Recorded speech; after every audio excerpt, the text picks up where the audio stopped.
Bonjour tout le monde, Véronique Turgeon de Allo Talent. Donc aujourd'hui, je veux qu'on parle du besoin de recrutement. Est-ce que votre besoin est bel et bien défini avant d'initier un recrutement? Je vous le dis, ça vaut vraiment la peine de prendre un bon moment en amont pour s'assurer que le besoin est bien déterminé. Est-ce qu'il est vraiment bien aligné avec où est-ce que le département se dirige, vers où la compagnie se dirige. Donc, tout ça, c'est des éléments à prendre en considération au tout début d'un recrutement. Alors, supposons que vous voulez faire votre recrutement par vous-même et de façon indépendante, qu'est-ce qui est super. Sachez que moi, je peux vous aider dans la détermination du besoin. Donc, je peux tout simplement venir vous aider en amont, vous challenger et même vous aider à vous doter d'une méthodologie pour déterminer le besoin et au final, rédiger une description de poste qui soit vraiment pertinente et appropriée par rapport aux besoins. Dans la détermination là, du besoin de recrutement, souvent en fait tout le temps, j'encourage la diversité d'informations. Vous savez, plus qu'on multiplie nos sources d'informations, plus qu'on s'approche de l'objectivité du besoin, un besoin qui est vraiment objectif et non influencé par l'opinion d'une ou deux personnes.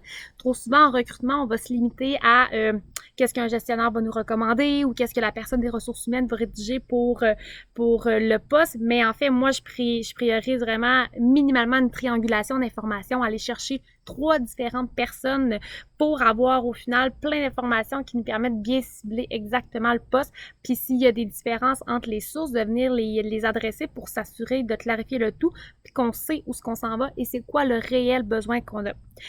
Une fois que la collecte de données est faite, on prend vraiment un moment pour extraire de tout ça les principales responsabilités du poste, les comportements attendus pour bien faire ces différentes responsabilités-là. Ensuite de ça, pour chacune de ces responsabilités-là et de ces comportements attendus-là, c'est quoi les compétences attendues qui vont revenir là,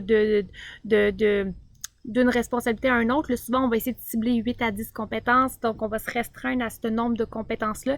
Et au final, quelles sont les connaissances attendues pour le poste et le niveau de maîtrise des connaissances? Est-ce qu'on veut juste une connaissance minimale ou on veut que la personne maîtrise absolument cette connaissance X-là?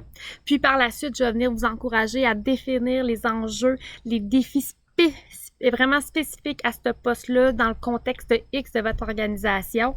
Et puis, plein d'autres éléments pertinents à ajouter à la description qui vont avoir un impact sur la personne que l'on veut avoir. Bien sûr, on peut même prendre en considération les types de personnalités actuelles dans votre entreprise et le type de personnalité qu'on aimerait avoir pour ce poste-là.